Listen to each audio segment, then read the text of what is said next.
Bonjour à tous, aujourd'hui je vous retrouve pour une petite leçon sur l'addition des nombres décimaux.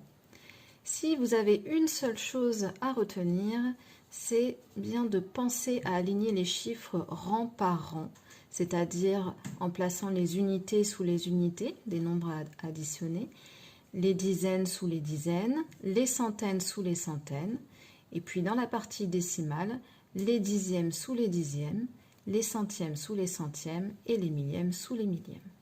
Et évidemment, nous allons aussi aligner la virgule.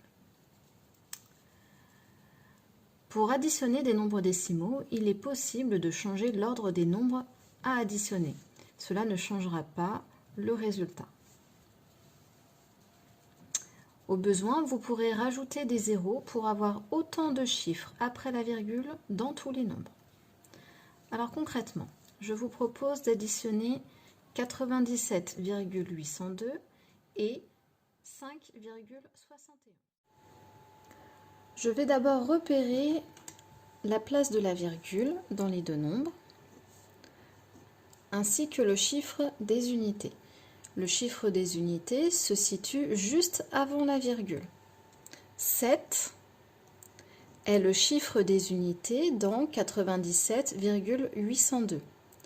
Et 5 est le chiffre des unités dans le nombre 5,71. Ainsi, je vais écrire mes deux nombres en les alignant correctement. J'ai placé tout d'abord la virgule pour les deux nombres. Je vais écrire le 7 du premier nombre ici, les 7 unités.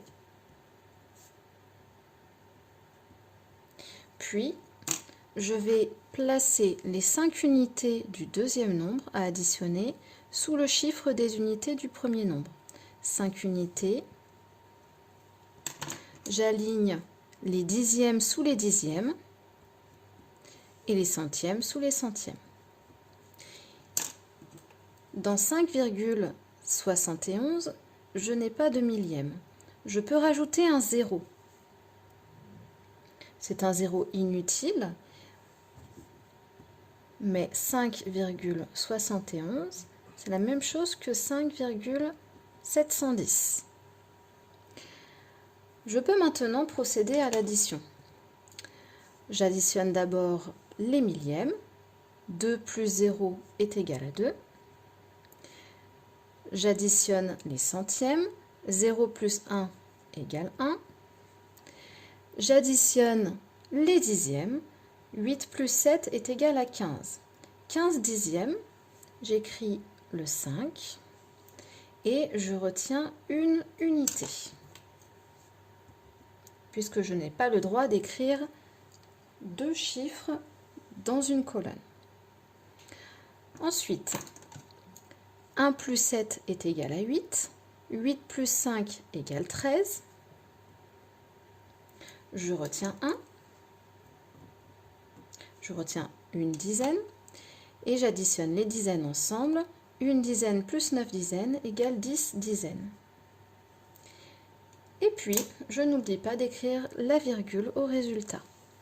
J'obtiens ainsi 103,512. Comme je vous l'ai dit dans l'introduction, il est possible de changer l'ordre des nombres à additionner. Voici l'exemple juste en dessous. Si j'écris d'abord 5,71 puis 97,802, j'obtiendrai bien le même résultat. Dans 5,71, je n'avais pas de millième, je pouvais rajouter le 0 ici.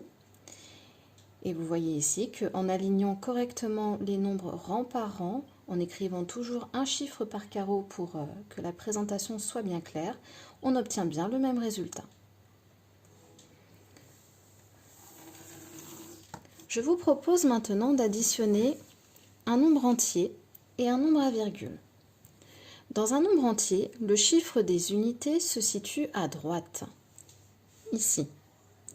Dans 1234, 4 est le chiffre des unités. Dans 95,67, 5 est le chiffre situé avant la virgule, c'est le chiffre des unités.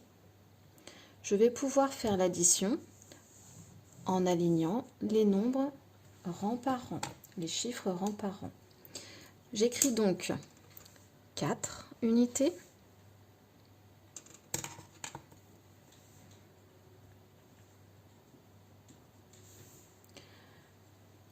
Et en dessous du 4, je vais écrire 5 unités, les 5 unités de 95,67 du deuxième nombre.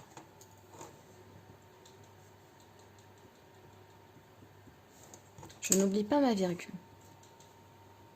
Ici, étant donné que j'ai un nombre entier, je vais être obligée de rajouter une virgule, ainsi que 2 zéros pour avoir des dixièmes et des centièmes. J'indique le signe plus et je suis prête à additionner mes deux nombres. J'obtiens donc 0 plus 7 est égal à 7, 0 plus 6 égale 6, 4 unités plus 5 unités est égal à 9 unités, 3 dizaines plus 9 dizaines égale 12 dizaines, donc j'écris 2 et je retiens une centaine. 1 plus 2 est égal à 3 et 1 plus rien est égal à 1, une unité de 1000. Et de la même façon, je n'oublie pas d'écrire la virgule au résultat. Ainsi, je peux dire que la somme de 1234 et 95,67 est égale à 1329,67. À bientôt!